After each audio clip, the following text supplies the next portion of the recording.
नगर निगम उप महापौर नीरज जैन ने स्मार्ट सिटी के अधिकारियों और जिला प्रशासन के अधिकारियों पर करोड़ों रुपए के दुरुपयोग करने का और पैसे को बर्बादी करने का आरोप लगाया है। उन्होंने कहा कि अजमेर में स्मार्ट सिटी के तहत करोड़ों रुपए खर्च किए जा रहे हैं, लेकिन इन रुपयों को बर्बाद किया जा रहा है, क्योंकि जिस तरह से ऐतिहासिक आना सागर झील में जलकुंभी फैलती जा रही है, उसका जिम्मेदार जिला प्रशासन और स्मार्ट सिटी के अधिकारी हैं। उसके बावजूद इस ओर कोई ध्यान नहीं दिया जा रहा। उन्होंने आरोप लगाया कि जो भी गंदे नाले हैं उनका पानी आना सागर झील में आता है और इसी वजह से जलकुंभी फैलती जा रही है, लेकिन जिला प्रशासन इस ओर कोई ध्यान नहीं देता और उन्हीं की लापरवाही की वजह से झील का आज ये हाल हो चुका है। इसके साथ ही उन्होंने कई अन्य आरोप भी लगाए। उन्होंने कहा कि अगर स्मार्ट सिटी के अधिकारी और जिला प्रशासन के अधिकारी अजमेर में ध्यान दें तो बहुत से ऐसे कार्य हैं जो सही ढंग से हो सकते हैं, लेकिन लापरवाही के कारण सारे कार्य अटके पड़े हैं। जो जलकुंभी होने का सबसे बड़ा कारण है वो गंदे नालों के कारण से वहाँ ऑक्सीजन की कमी लगातार आती जा रही है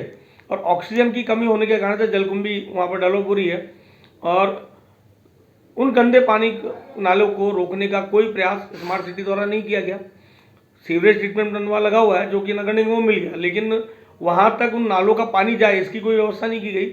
और एनजीटी ने भी जिला प्रशासन और स्मार्ट सिटी प्रोजेक्ट लिमिटेड को इसको लेकर के कड़ी आपत्ति जाहिर की है, नाराजगी जाहिर की, लेकिन उसके बाद भी उसको नहीं करने का दुष्परिणाम अजमेर की जनता को भोगना पड़ रहा है। अजमेर का जो सबसे सौंदर्य के जो चार चांद लगाने वाला है, जो हमारी जान है, हमारी शान है, वो आना सागर आज अपनी बदहाली पर रो रहा है, क्योंकि ये जलकुंभी वहाँ नासूर बनी हुई है। इसके साथ साथ जो वेटलैंड खत्म हुआ उसके कारण से जो विदेशी पक्षी यहाँ पर बहुतायत में आते थे उनमें 70% की गिरावट आई है, क्योंकि वेटलैंड खत्म कर दिया स्मार्ट सिटी के जो अदूरदर्शी अधिकारियों के अदूरदर्शी निर्णय के कारण से। वो वेटलैंड खत्म होने के कारण से उनके ब्रीडिंग की, उनके भोजन की, उनके रहने की जो स्थान थे वो खत्म हो गए और इसमें जो बैक्टीरिया, जो गंदे बैक्टीरिया, क्योंकि वो जो पक्षी आते थे उन बैक्टीरिया को और इस प्रकार के जो जलीय जंतु उनको खाते थे, जिस कारण से उस आना सागर की सफाई होती थी वो होना बंद हो गई है। इसका दुष्परिणाम भुगत रहे हैं।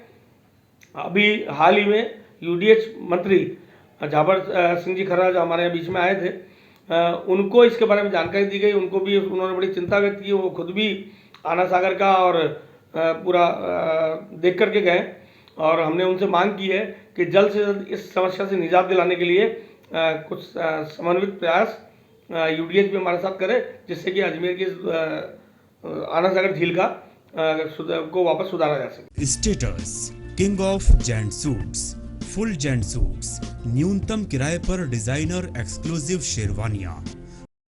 Status designer touch by Lalit, Ana Sagar झील चौपाटी के सामने अजमेर। ताजा खबरों के लिए देखते रहें सरेराह न्यूज। अपना फोन उठाएं और सब्सक्राइब करना ना भूलें।